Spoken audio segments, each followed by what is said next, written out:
primetime Poulton, keep it entertaining. You already knowin', outworking everybody and he don't ever quit. Talking about plenty comics like Graveyard Shift, Sea Dogs, Viking Wolf, U.S. Assassin, doing just what he loves. This is his passion. Bring more value to your dollar. No, I'm not frontin'. That's how just a writer became a moral compass. This is primetime Poulton. This is primetime Poulton. Let's go.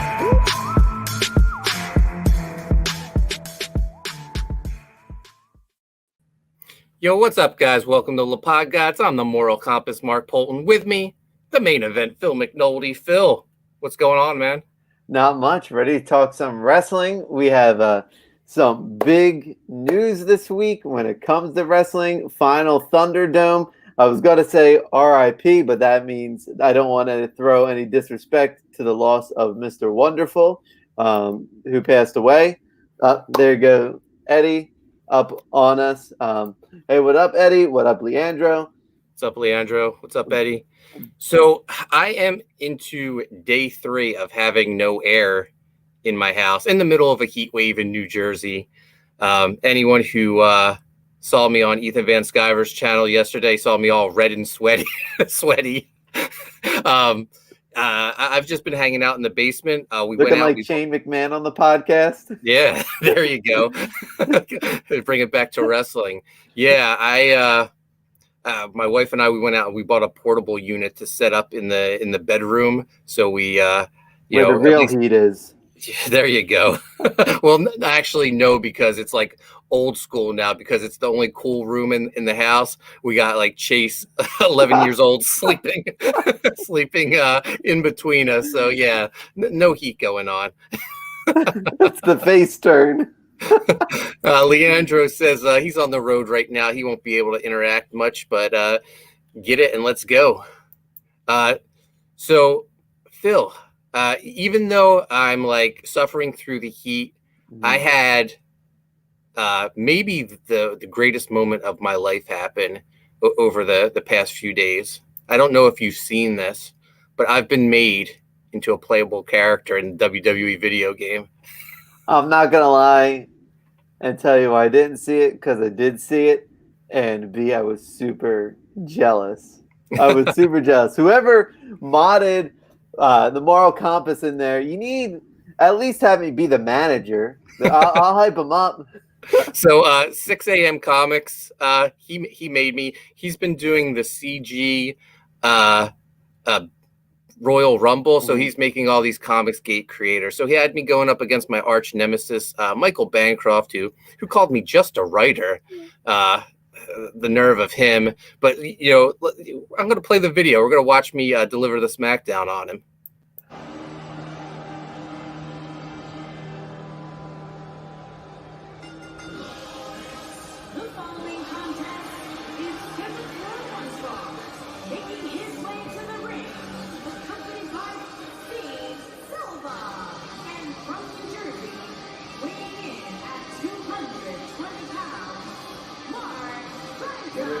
Big time singles matches coming up here. But I can assure you these two superstars were waiting all day to get their hands on each other.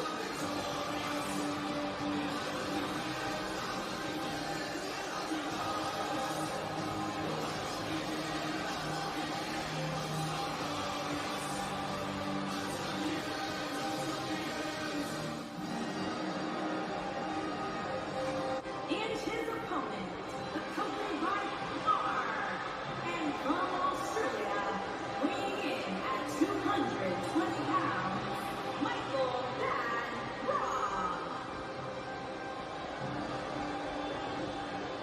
Two superstars settling it in the ring in one-on-one action, Michael.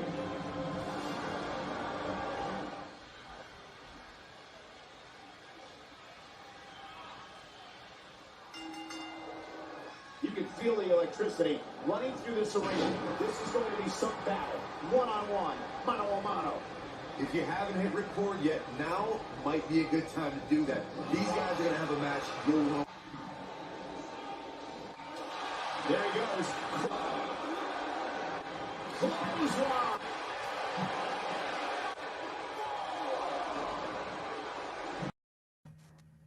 So there you have it. As you see, I'm a technician. I need to keep it in the ring.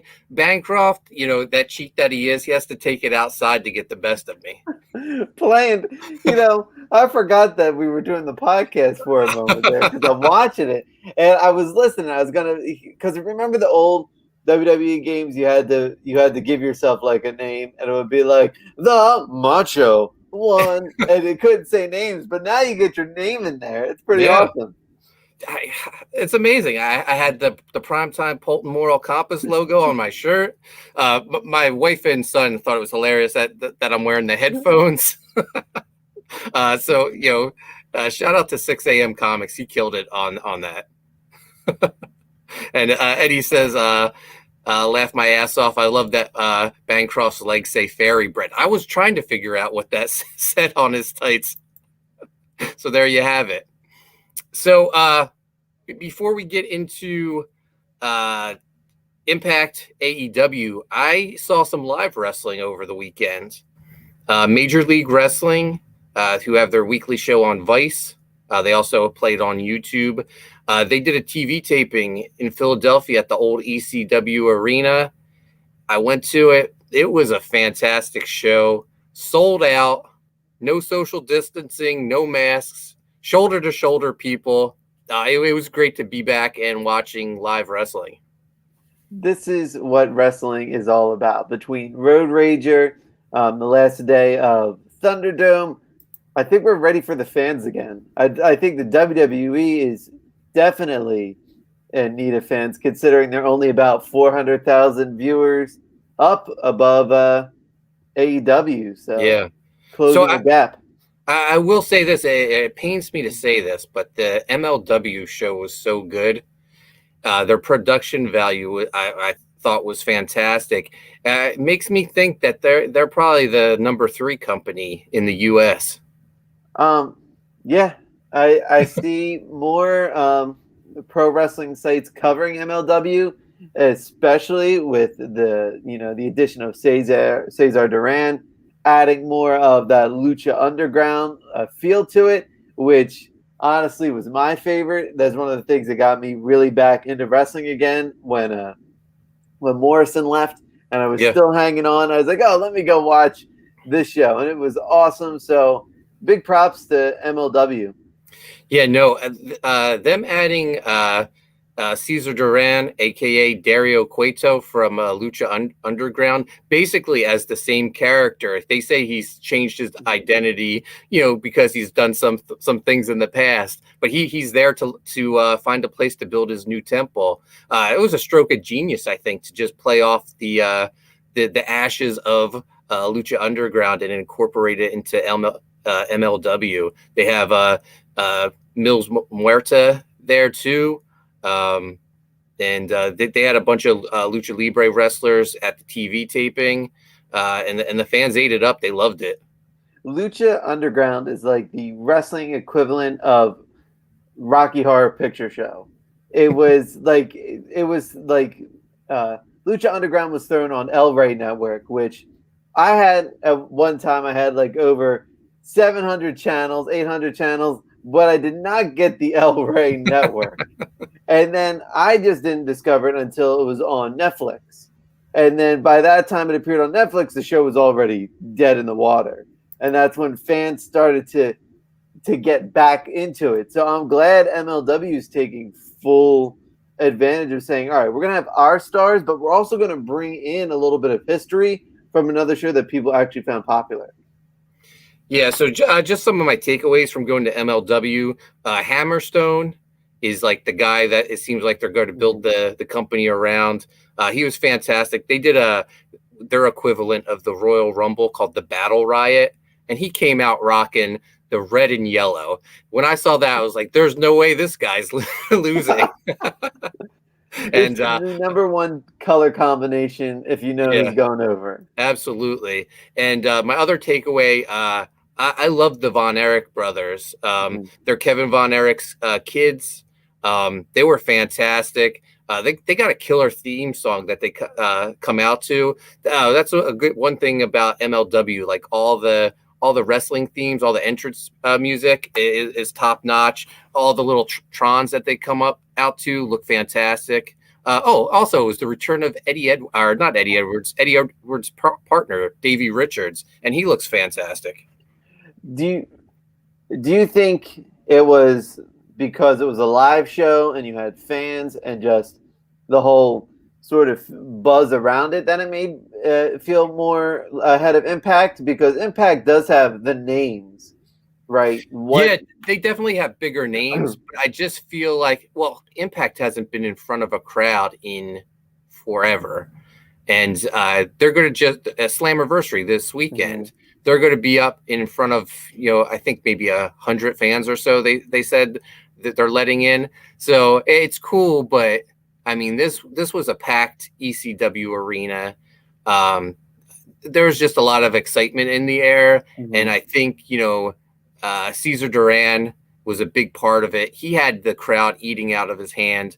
They had Conan too. Conan introduced the new LAX, and they had the old LAX theme from Impact. So Conan must own all that stuff. Mm-hmm. I actually read that in on a dirt sheet earlier in the day when they were talking about MLW. And it's funny because it's at the show you're at, and they were talking about the LAX music, and they said that Conan owns all of that. So don't be surprised if Santana and Ortiz come out to that soon if Conan continues to stay in the fold. That would be something if they started doing interpromotional matches. You could have a three-way between Homicide and Hernandez, the new LAX, and Santana and Ortiz. Hey, I'm down for it. I love Conan. I love this podcast. I love what Jericho had, the whole Jericho network, and Conan was part of it, because you really got some insight on the downfall of TNA and Anthem, and you could just tell how disgruntled he was. So it's good to see Conan back with a love of wrestling. Yeah, and he's being used more and more often now on AEW. Eddie Winkler says, Conan, love him or hate him, he's a smart dude. Definitely, yeah. It's been on top of the industry for a long time.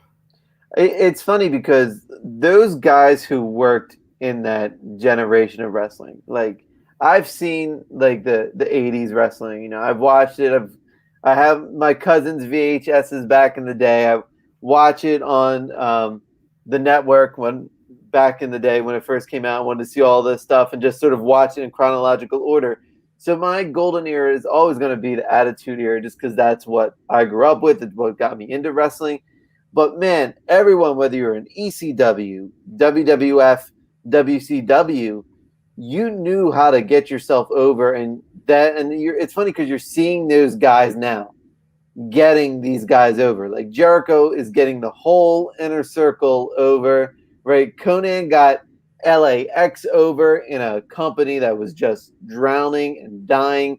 These are and Taz, we see Taz with Team Taz every week, even though we feel like they dropped the ball. We believe Taz because, they were the smart guys in the room. Yeah. And I think we're going to get a little bit of more of a resurgence, especially with the way AEW looked like. We're going to talk some Team Taz coming up, and I'm looking forward to that because I have some opinions on it.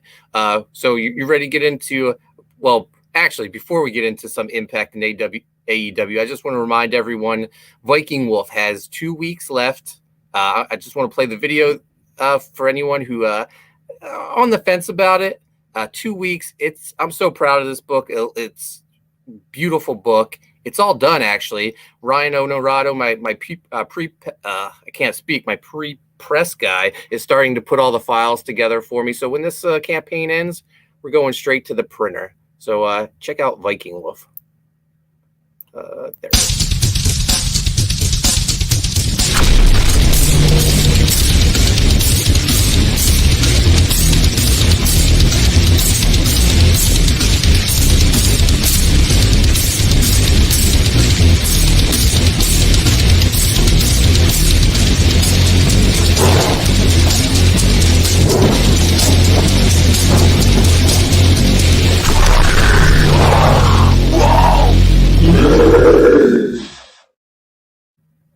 So there you have it. Viking Wolf, 2 weeks left in the campaign.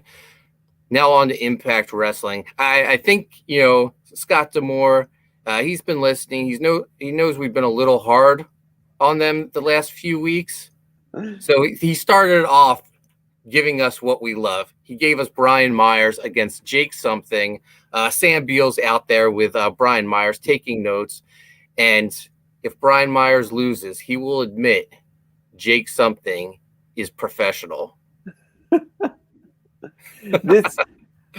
This was an awesome opening because not only did it get Brian Myers on the show right away, it got Jake something on the show right away.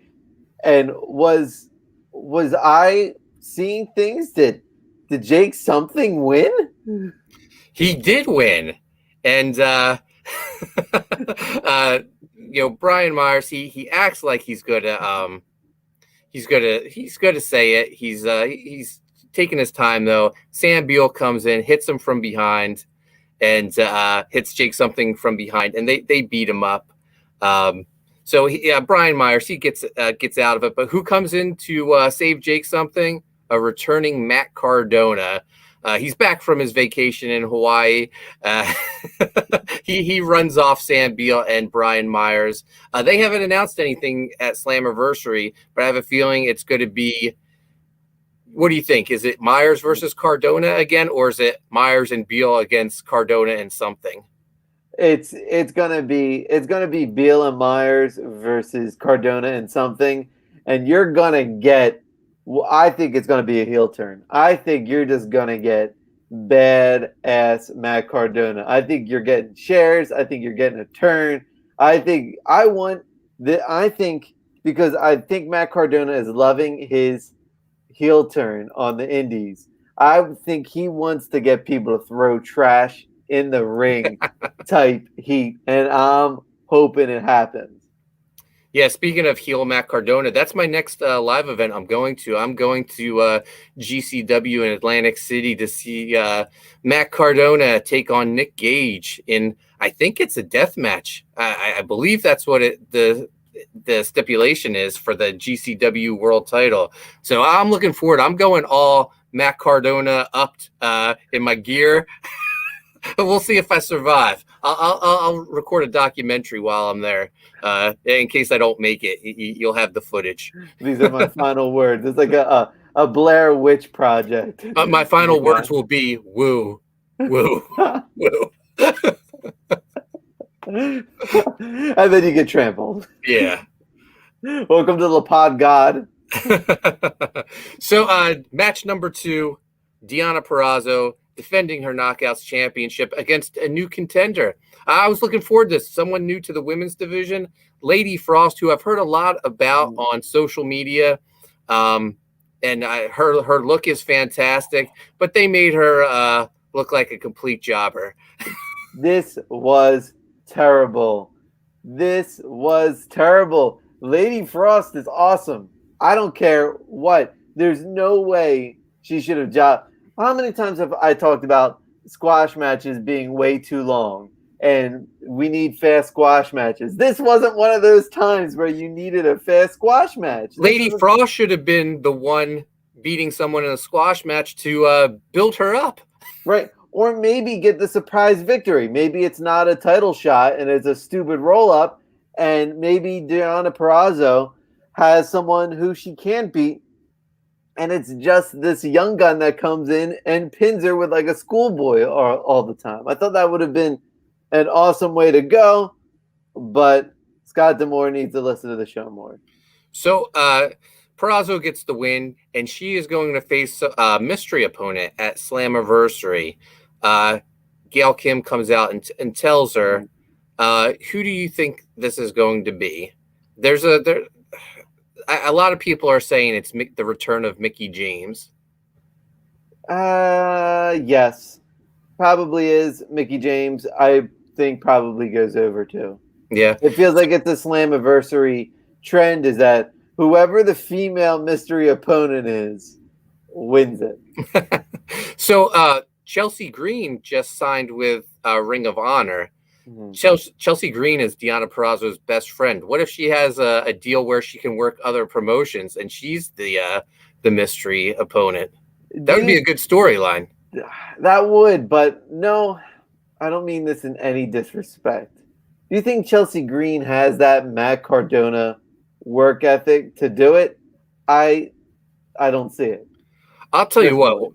when she was the hot mess in Impact, she was my favorite knockout. Right. That character was fantastic. I was actually at the TV taping right after her marriage to Braxton Sutter, aka Blade, didn't work out, and she just was wandering around the Impact Zone wearing her wedding dress, drinking, drunk. She was awesome. That's when I really started to like her.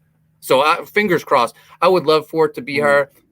Not that Mickey James isn't a big deal, but I feel like we've seen Mickey James in Impact a lot. Returning to Impact. It's just not like joining Impact. It's a multiple return to Impact. Yeah.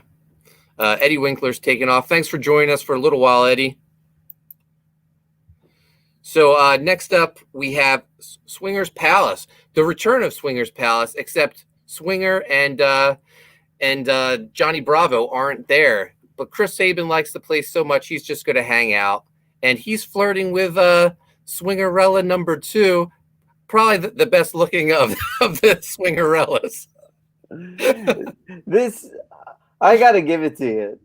This made Chris Sabin interesting, did it not? Yeah. We talked about how much we love Alex Shelley, but this is the first time I found Chris Sabin interesting, outside of the ring. Yeah, and Moose had to ruin it. He came in and started beating up Chris Sabin. He even beat up Hernandez with a roll of chips to the head. I loved this segment. This is what we talked about. Swingers Palace, right? Wrestle House, right? This is what we talk about. This is where storylines progress, storylines happen, memorable moments happen. But if this were the Attitude Era and this were happening, this segment would have been over like nothing, and Moose would have just killed everybody with those roll of chips over the head. Like, that would have been an iconic moment. And I think this is where Impact is at its strongest. It knows because its production is low, it's gotta be heavy on story and it's gotta be heavy on moments. And this is when Impact is good. How many times have we said at prime time that Impact is on the top of its game? And this was one of those moments. In a couple months where they've just been floundering, this was a shining spot for me. And I think it has a lot to do with Moose, because Moose is just incredible. Yeah, and another thing, Impact's at its best when it's using everyone. And, Swinger and Bravo, they weren't in this segment, but they're in the show later. And it's all revealed why they weren't there. Mm-hmm. So, we'll get to that. Next up, we have... So this is going to come to a surprise to people, because usually when we do this, I'm going to just say it, Oiliest Wrestler of the Week, it's usually on AEW. This has been Miro's title, and he hasn't been giving it up. And an AEW competitor almost won it. We wanted to talk about this, but hats off to Blade from Butcher and Blade, bringing the oil game to the next level. He looked like a star this week with just him and Bunny coming out. No Hardy family, no Butcher, just him oiled up with his hot wife with him. Mm-hmm. And I can't give him the win. Only because he hashtagged rubbed it in on the chest, and that hair was not beaded as much as Morrissey's chest. And I gotta tell you, Morrissey's traps were covered in it. Like, that was the next level. Like, instead of just going in the chest, he must have just on the shoulders there. Look at that. Morrissey was dripping with oil as he took on 3 enhancement guys and totally crushed them. And this guy's a monster. He crushes in the ring. He crushes with the oil game. W. Morrissey might as well change his name to O. Morrissey, because he could be oiliest Morrissey every week. Keep up your promo game, your in-ring game, and your oil game, Mr. O. Morrissey. I am loving everything you do right now, and the way you toss those jobbers around. You could tell those jobbers knew the oil game was on because they would just run into them and just slide right off. So the way they're building him up, any shot of Morrissey being a future world champion? Oh, hell yeah. He is going. It's unfortunate because he is going to run over Eddie Edwards.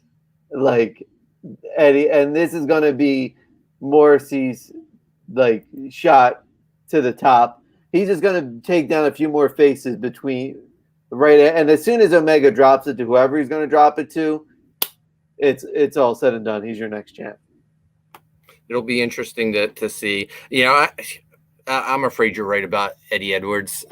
Just going to be another victory for Morrissey as they build him up. But, you know, fingers crossed, Eddie pulls off the victory.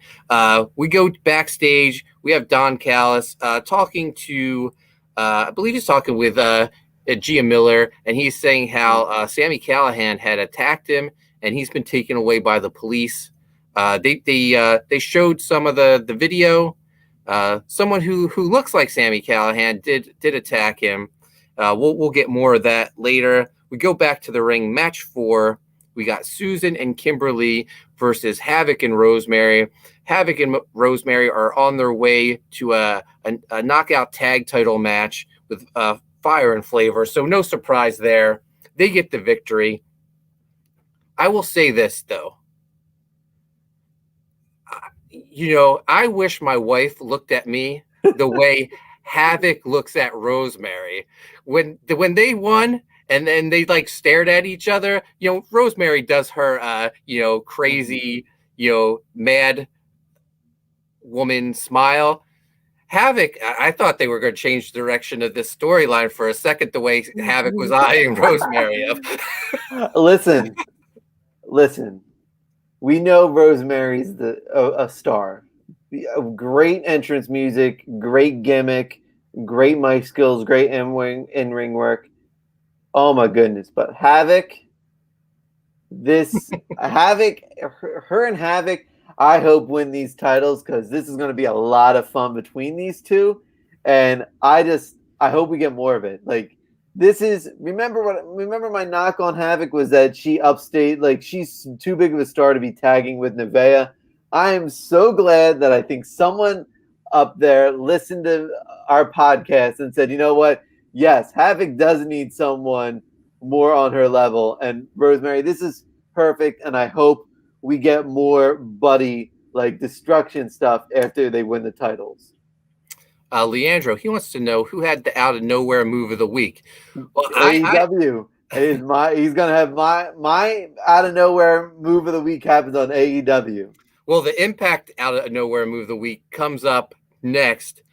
We have Tennille Dashwood's All About Me segment, and for once, she was entertaining. I thought she had Jazz on as a guest, and it seems like she is as sick of Jazz, Jordan Grace, and Rachel Ellering as we are. She was fantastic in this with her total disgust of Jazz, I thought. So the Impact out of nowhere move of the week is the disgust for just the entertainment of Tennille Dashwood. Although I will say this, when she attacked Jazz at the end, Phil has to take a break, but I'm going to say it. I said it last week too. When Tennille Dashwood wrestles and when she attacked Jazz, she looks like she's just going through the motions. She is just like, it doesn't seem like any of these moves would actually hurt. Like her forearm to the back of Jazz was just like that. So she doesn't really commit to the gimmick, but I thought she was hilarious in her speaking role. Next up, we have Rich Swann. He comes out on the mic with Willie Mack.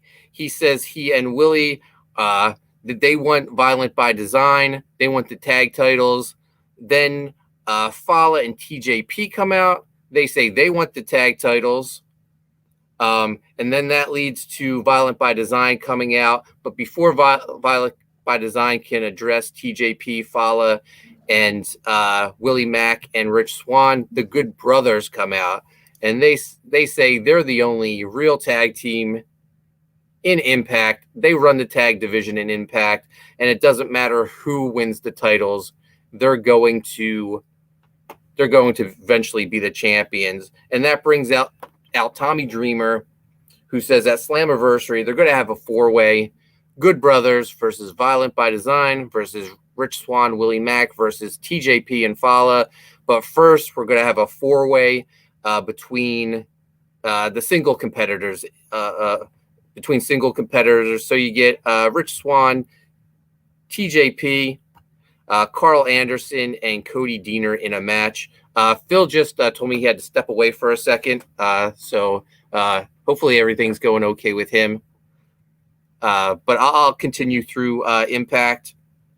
So we get this 4-way match, and Carl Anderson gets the win with a stun gun. No surprise here. I'm hoping the Good Brothers bring the gold home in at Slammiversary, only because, I love when powerful factions control all the gold. So it'd be fantastic to see Omega with the Impact title, the Good Brothers with the tag titles. They need to bring maybe one of the Bucks returns and wins the X Division title. That would be fantastic. We go backstage. Kimberly is with Susan, saying that they've exhausted all their chances to get revenge on Deonna Purrazzo, except one, and she takes Susan to Father James Mitchell, who is going to try to convert her back to the undead bride, Sue Young. So this will be interesting to see how this plays out. We then go to the contract signing. Sami Callihan isn't here. Don Callis says there's no point in the contract signing, but Scott D'Amore says, just humor me. You and Kenny Omega go out. You guys can at least sign the contract, and then we'll figure out what to do with Sami Callihan. Well, they come out, they sign it, and then the video plays showing that the Sami Callihan lookalike who beat up Don Callis was actually Johnny Bravo, and Johnny Swinger was the one who was filming it.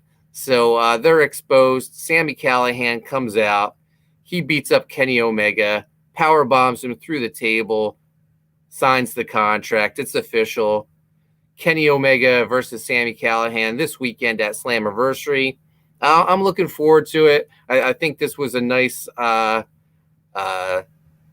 send off to the pay-per-view. I don't think Sami Callihan's going to win the Impact title. I'm not sure who I think is going to be that person to beat Kenny Omega. I've been saying all along, I feel like Eddie Edwards should be the guy, but we'll see. So that was your go home show. Overall, I would give it a thumbs up. We had been down on Impact the last few weeks. I thought this was a good rebound show. So that's it for Impact. Not sure if Phil's going to be back or not. I'll pull up AEW results, but while I do that, guys, if you haven't yet, sign up for US Assassin 3. We launch August 20th, the same day Flip Gordon wrestles for the Ring of Honor World Title, and Flip Gordon is making his debut in US Assassin Volume 3 Graveyard Shift, our crossover with my other book, Graveyard Shift. I'm so excited about this book. I know I say it all the time when I'm talking about my books, but I just love making comics so much, guys. And check out this video if you haven't signed up. I'm going to post a link for the mailing list. Please do so.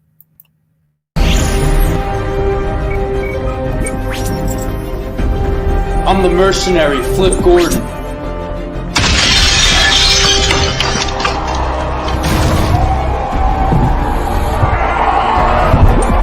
And I'm joining the US Assassins team.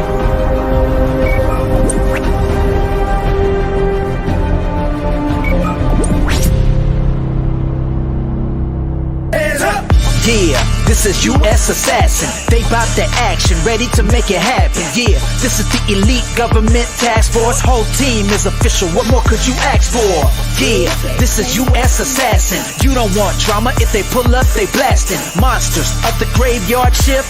You ain't never seen a squad quite like this. We got Bazooka Dog, and he don't cut no slack. A dog with a giant bazooka on his back. Slither is a reptilian, alien. 3 snakes for a tongue. You don't wanna mess with him. Sensei Steel, who is so mysterious, martial artist and trainer. Swift with the kicks. Zero Face is a bad guy turned good. The mercenary is a beast, get it understood.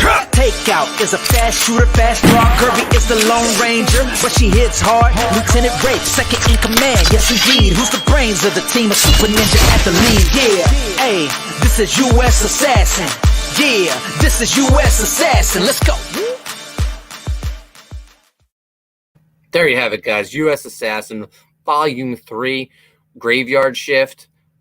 Huge battle with Graveyard Shift, but there's so much more to the campaign. There's the spin-off book, which is a flip book with the Mercenary and Bazooka Dog. There's going to be a script book. I'm releasing one of my scripts for the first time ever. There's the collector's case. There's going to be a collected edition of U.S. Assassin Volume 1 and 2 with a new cover by Aaron Alfeche. And, of course, we got the Steel Force tier. I've been showing this off. This awesome ammo case with the U.S. Assassin logo. It's going to come with all the books we're offering. Plus, you're going to get drawn into Volume 4 of U.S. Assassin as a member of Sensei Steel's new trainees, Steel Force. Awesome campaign. Mike and I are going all out. And Mike actually should be here in New Jersey when we launch. When we launch live, he's going to come with me to the Ring of Honor show, watch Flip Gordon bring home the gold to the U.S. Assassin camp. And Phil, you are back. I pulled up the AEW results. I was ready to go on without you. I hope everything's okay. Yeah, just had a bit of a family scare. So everything sounds like it's going to be okay. So I'm happy to hear that. Thank you. I appreciate it. But yeah, so where did we start AEW yet, or no? I had just played the U.S. Assassin trailer, talked about the campaign, and now we're going to go into AEW. Nice, thank you, sir. That's why they call you Prime Time, able to go right on the spot. All right, so this was AEW's first show out of Daly's Place since the pandemic. It was an event they called Road Rager, which kudos to AEW because they only have their 2 to 4 pay-per-views a year, and this is a fun way to make it feel like every show matters. We have Fyter Fest coming up. I think it's a two-week event, so kudos to AEW getting us all hyped up.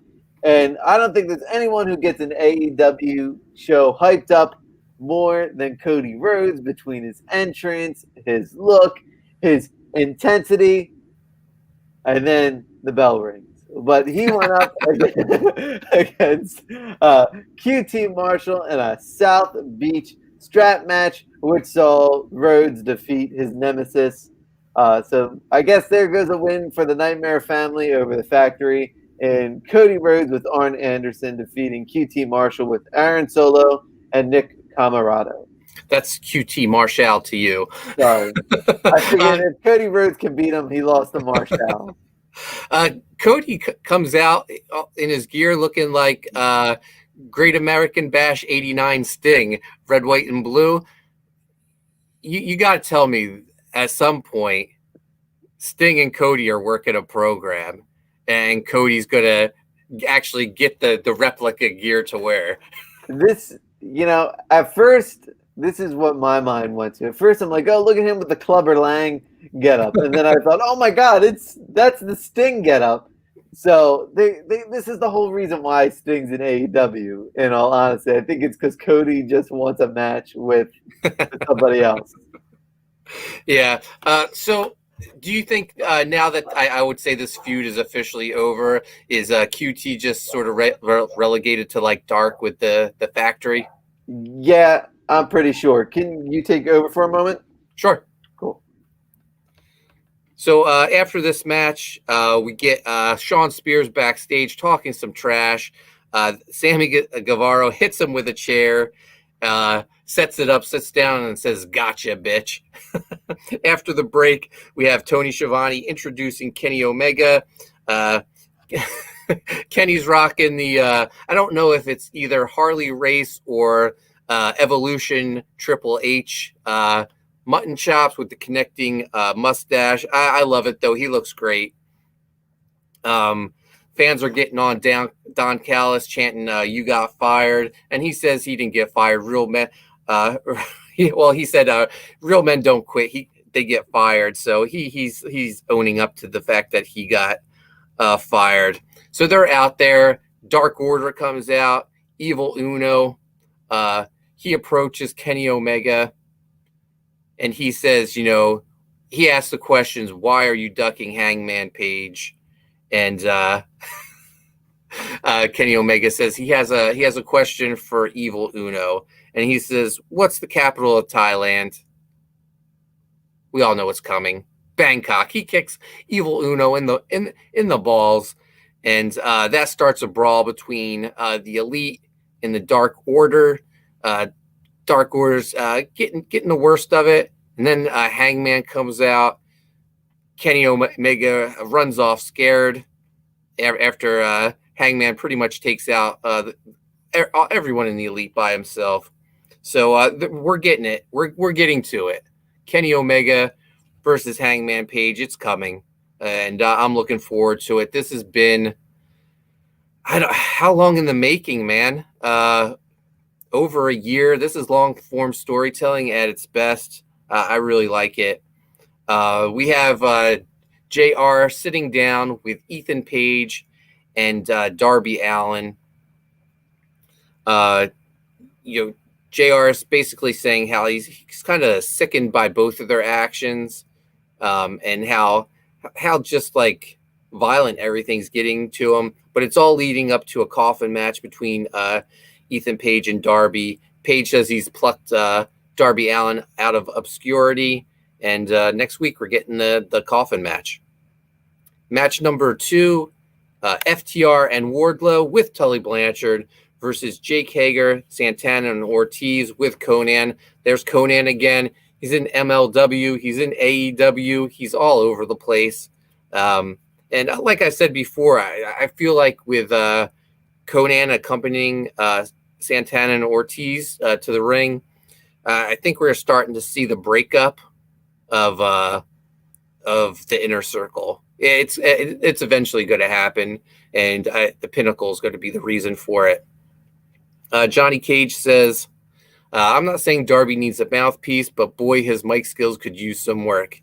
Yeah, no, I totally agree. They put Sting with him, but Sting's not like, Surfer Sting and NWO Wolfpack Sting. He was a great mic guy. Somber Crow Sting, Winter is Coming Sting. He's kind of just a quiet guy. He's kind of taking the dad role of Darby. And are they even together at this point? Because Darby doesn't seem like he really wants Sting around. He's like the kid, the teenager when your mom drops them off at school, and mom goes in for the kiss, and Darby's like, "No, man, my friends are watching." That's how I see Darby and Sting now. But FTR and Wardlow versus Jake Hager, Santana, and Ortiz. FTR catches Jake Hager with the big rig for the 1, 2, 3. Winners are the Pinnacle. Everything good, Phil? Yeah, great. Thank you. Thank you. No Did we go over Kenny Omega's interview yet? Yeah. I was asking. I don't know if his look is Harley Race or Evolution era Triple H. It is Harley Race. It's Harley Race. He wrote it, and he even tweeted like, "I forgot about the Evolution Triple H." But this is my out of the nowhere move of the week, and it was the low blow. The Evil Uno. What a great what a great segment. Kenny Omega's been on fire, the past couple months. He's been with AEW. You've heard me go on about the last couple months how it's really just been dragging for me that at least we have Kenny Omega. But getting back to the Pinnacle, Wardlow's a freaking star, man. Yeah, no. I will say a year from now, MJF is the world champion of AEW, and his number one challenger is Wardlow. Yeah, I'm looking forward to that story. I feel like this is next year's story. This year was about Kenny and Hangman. Kenny and Hangman. Last year was Moxley and Jericho. I feel like that's going to be our next feud next year. Yeah, so I was just saying Pinnacle got the victory over Santana, Ortiz, and Hager. Mm-hmm. If you want to pick up from there. Yeah, so as we sort of move on, speaking of the Pinnacle versus the Inner Circle, we further that storyline with Chris Jericho and MJF showdown, and also a run-in fan.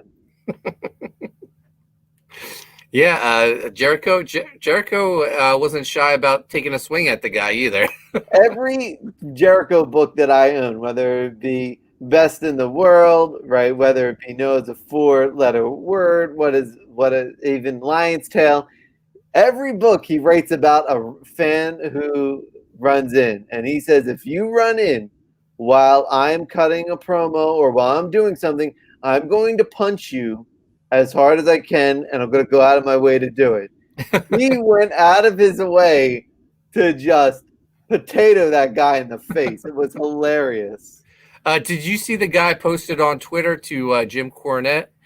That he did it for him. That's Yeah. like Fisher King type shit right there. Like, I did it. That is straight up. That's a Rikishi moment of the week. He did it for Cornette. And Cornette wasn't too happy about it. No, Cornette was just like, why do you put my name on that piece of shit?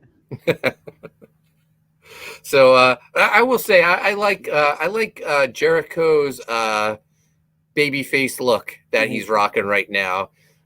He looks super tan. He's got the beard, the hair pulled back, the leather pants, and the Nikes. He's looking cool. Even the leather gloves. He looks like almost 90s era Gene Simmons, but in a good way.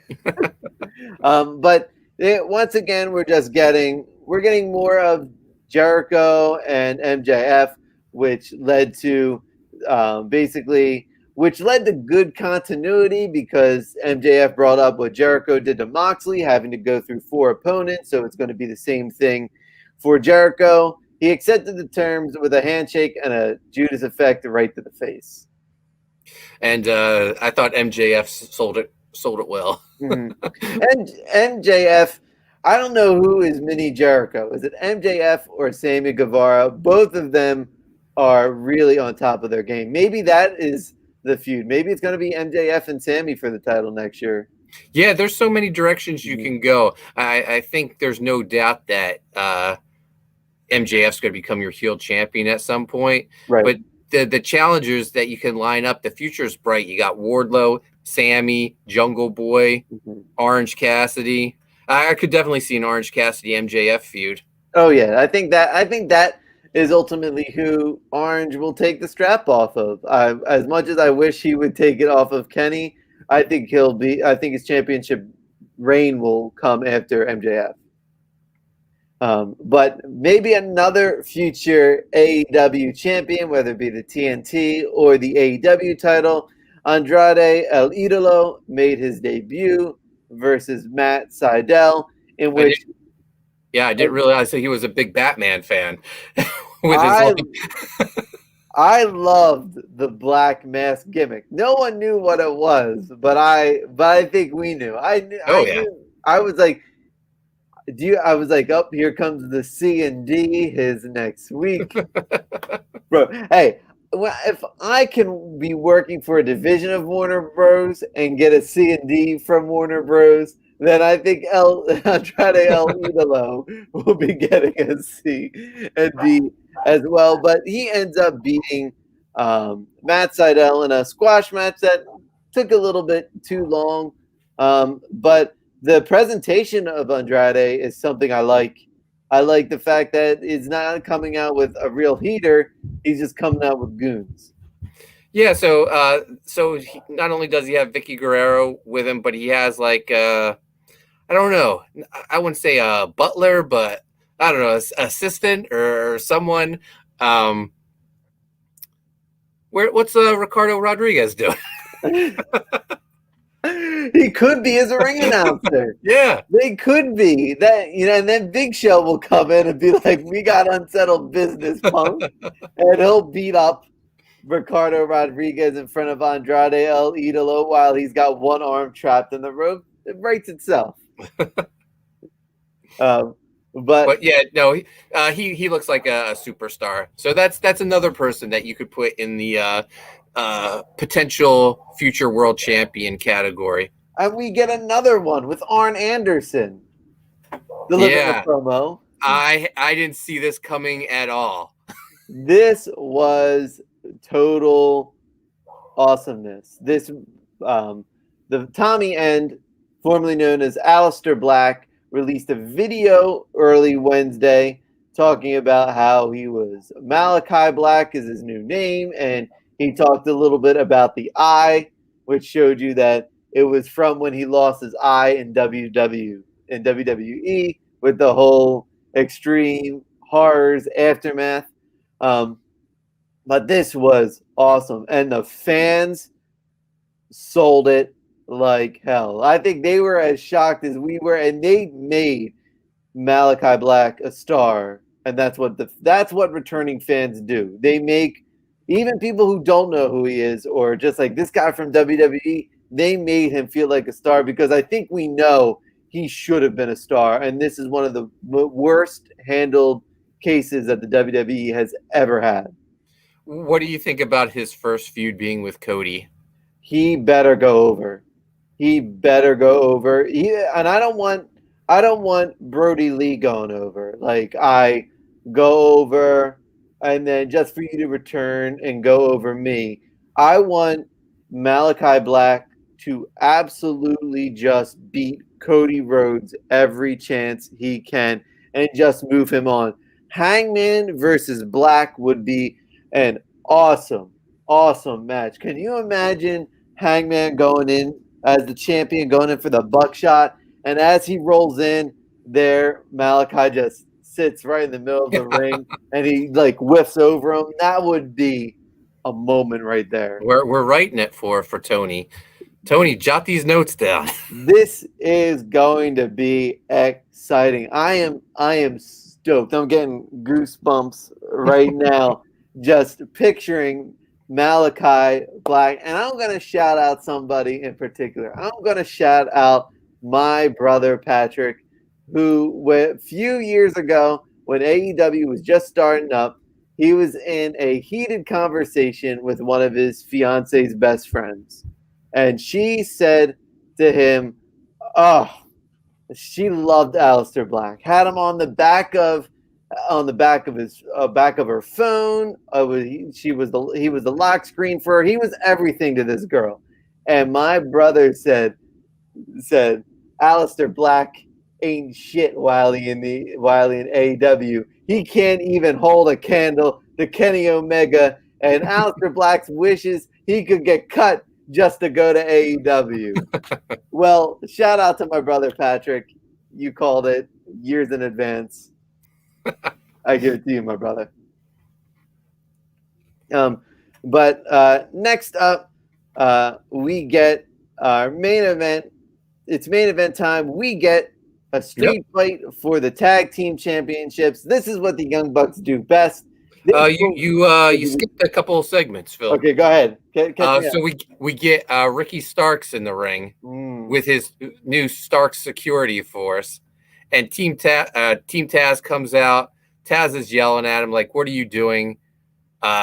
So all along we thought Brian Cage is going to be the guy who leaves Team Taz. I think now it's going to be Starks and Team Taz are baby faces. Really? That's what I think. I think Hook needs to keep some promos. But I can see it. I think Ricky Starks can't turn face. So I this is either going to be a double turn because we think whatever's going to happen, but I think you're right on this one. And then we get we mentioned him about in Impact, the Blade and Bunny versus Orange Cassidy and Chris Statlander. Of course, Orange Cassidy and Chris Statlander get the victory, but for the first time ever, I feel like Blade looks like a star. You know, Butcher and Blade had a look, but I think we knew that Butcher, you know, they always talked about everything Butcher did outside of wrestling, where everything Blade did wasn't wrestling, and they always brought it to Blade and the Bunny. And I don't know if we see the Butcher back in AEW, in my opinion. I just don't. I mean, he hasn't been on in months. We've seen, even when the Hardy family comes out, it's normally just the Blade who's coming out. Butcher very rarely comes out. I think he's probably done in AEW, and I wouldn't mind Blade going on a little singles run. No, I like that. I thought he looked great, and you know, more Bunny on my screen is fine with me. So what we've learned this week: more Lady Frost, more Bunny. The gimmicks work for our female wrestlers, and I don't think there was a women's match on this show or even segment, if I recall. No, just the mixed tag. Just the mixed tag, which I think a returning Chris Statlander needed that visual win to pick up. And it was nice that, you know, Orange Cassidy was knocked out by Blade. So it even gave a little bit of rub to Blade there. Yeah, no, he's looking like he's a legit threat. So now we can move on to main event time. The street tag team championship street fight. We get the Young Bucks versus Penta and Eddie. And they're listening to the show because for the third week in a row, Alex comes out with Penta, and we get them. I'm all for face Alex, which they haven't even touched yet, but I know we've called for it, and I think they should keep going with it. Yeah, no, I love seeing Alex come out just because he's so excited to be there. You can tell he loves like coming out with Penta. He loves professional wrestling, even with the Spanglish and the me phone. Like, you can tell he just enjoys working with like the roster, and I think this is the best part for him because he is super charismatic and he can, you know, talk on the mic, be short and simple, and get over. I mean, honestly, if they needed a mouthpiece for Andrade, I think I'd rather have Alex over Vicky Guerrero. Yeah, I honestly agree. Even if he comes in with what could be great is that he could work both. Imagine if he comes out with the hat and like the shirt looking almost like Back to the Future 2 Marty McFly that he does when he comes out with Penta. But when he comes out with Andrade, he could be in the suit, the sunglasses. He just adds something to acts that don't have a mouthpiece. Yeah, no, he's fantastic. I also want to point out the Young Bucks street fight where they were in their cut off almost Daisy Dukes. This is what's amazing about the Bucks is last week when they all had the Harley Race facial hair and Nick Jackson had the better with the goatee going. This is what the Young Bucks do, and when they shaved it to come out for this one, that it just makes you appreciate the storytelling and actually the love of professional wrestling that the Bucks have because they play their shithead characters to perfection. I never thought you could get the Bucks over as heels again. I thought it was almost Rock territory where the fans just weren't going to let it happen. Right. But the actual audience in Miami, so they played up to a largely Hispanic crowd, having Penta and Eddie be there. Eddie's been talking shit on the WWE the past couple of weeks, so he's just getting them all over. And got to give to Eddie Kingston. The man got a babyface reaction over the heels. I think it's the really first time that the Bucks truly got that heel heat. Yeah, what a it's getting close to a year. Eddie Kingston's been in AEW. He did that open challenge to Cody. What a year it's been for him to come from like a guy who was just working a date to being like one of the top faces in the company. Think about the angles he's been in. He's been in with Moxley, right? Yeah. He's just one-on-one against Moxley. He's been in with Omega, right? Because he did that face turn. He came in, with Penta, the best friend gimmick. He came in against, really debuting against Cody, which his promo was just fantastic.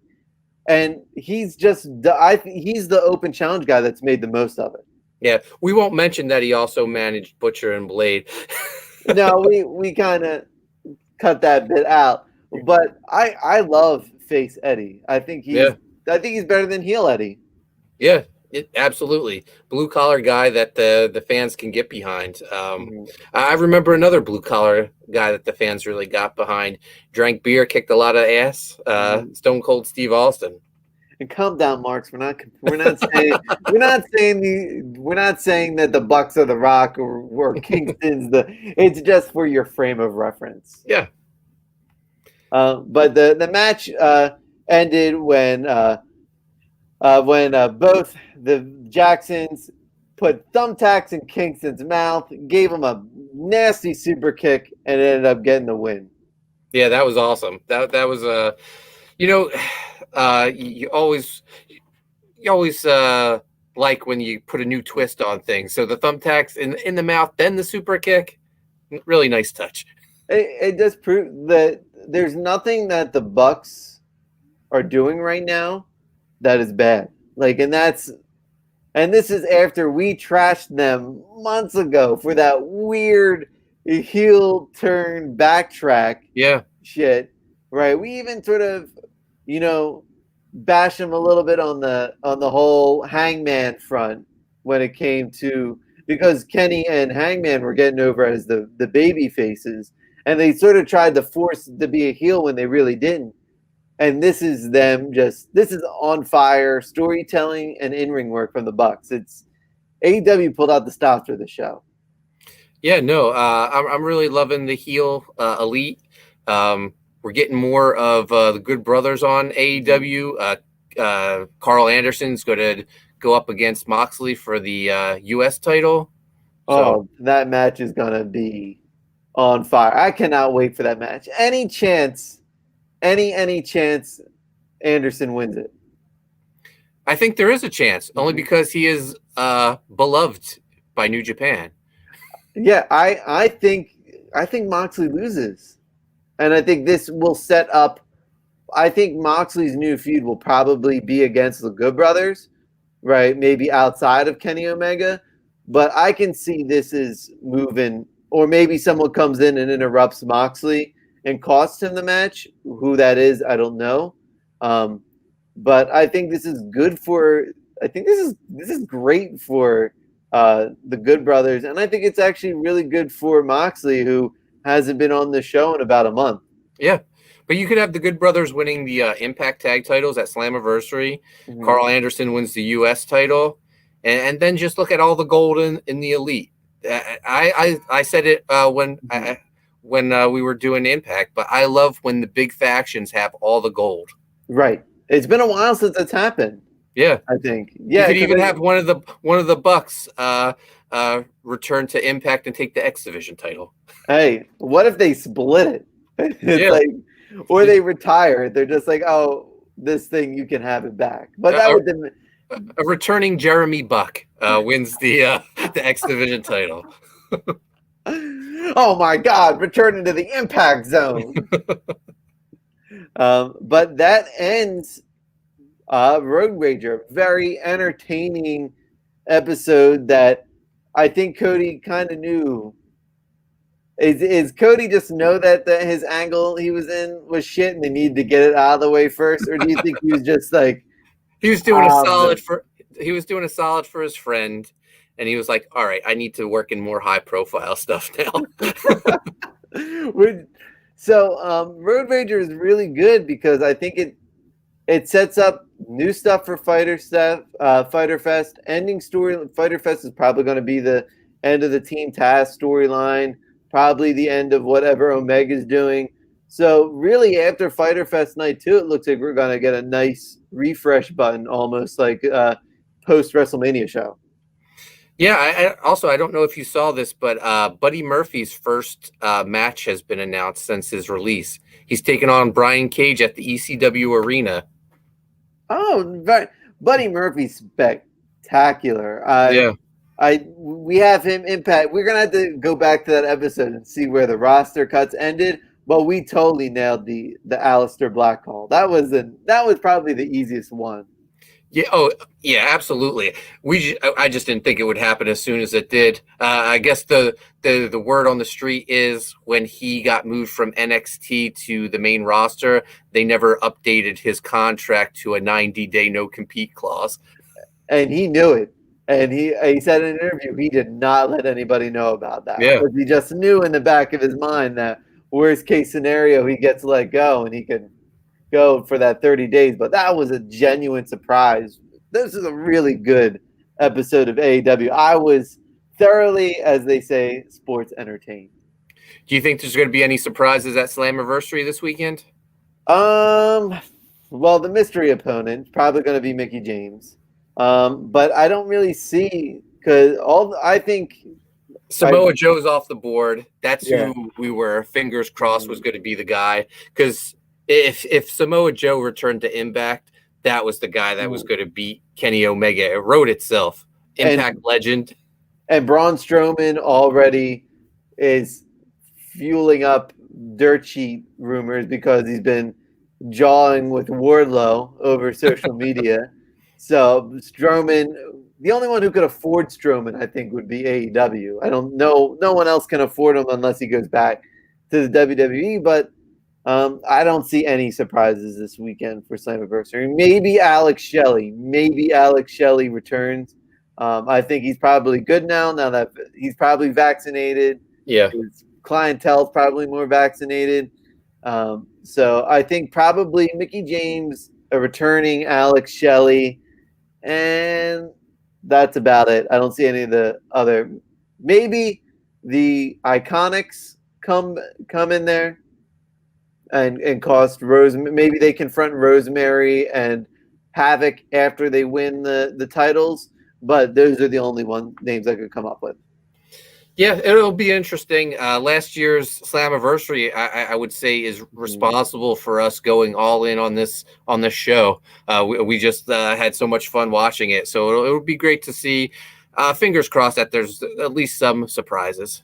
And for all the viewers and listeners, remember the Pod Gods was the first wrestling podcast that talked about Impact Wrestling. Until before us, it was a long lost art. We sort of revived it. Now you see other major websites picking it up. But I'd like to think the Pod Gods is your only AEW and Impact Wrestling podcast. You know, Tony Khan likes to take credit for opening the forbidden door. It was really us. We're the gatekeepers and the key masters. That's who we are. Yeah, we were talking Impact and AEW together way before anyone else. And they need to bring more of that back. So hopefully now that we're getting fans going, hopefully we can get those reactions of more crossovers between the Forbidden Doors. Oh, and just saying, another thing, like, does Carl Anderson have a shot to win the U.S. title? Impact's been working with New Japan too, so you bring that belt to Impact. Oh, if the Rainmaker comes in to AEW, can you imagine the ratings? All the New Japan fans are going to come over just to check it out. Because I think the Rainmaker he wants no part of Impact. He ain't coming to Impact. AEW will come to. He's like, fuck that Green Hornet. Oh, sorry. He's like, forget that Green Hornet nonsense. You know, before we sign off, you know who I'm missing from Impact? El Phantasmo. We need more of him. Yes. All right. If you're listening, Scott D'Amore, El Phantasmo, let him go. Yeah, and AEW, I want more Kenta. Yes. We- What happened with that? I don't know. He lives in Florida. More Kenta, more whatever. Phantasmo. Felt Phantasmo. Let's go. And bring him into the Elite. I think we'll end it there. All right, Phil, where can people find you at? You can find me on Instagram and Twitter at AnimatedPhil. You can find my Etsy shop link down below in the description. And you can see me Thursday on Best Friend Show when Mark and I are joined by Sean Aaron. And guys, you can find me on Twitter and Instagram at Coney Waves. Make sure you subscribe to Primetime Poulton. Hit the notifications. I just uploaded a bunch of spoilers from MLW with the footage I recorded. So make sure you check that out. And also sign up for US Assassin Volume 3. And if you haven't backed Viking Wolf yet, you got 2 weeks left. Make sure you get on it now, because when it goes in demand, I'm going to probably just strip the campaign down just to the main book and the original artwork that's left. But thanks for joining us, and we will see you guys later in the week for Best Friend Show.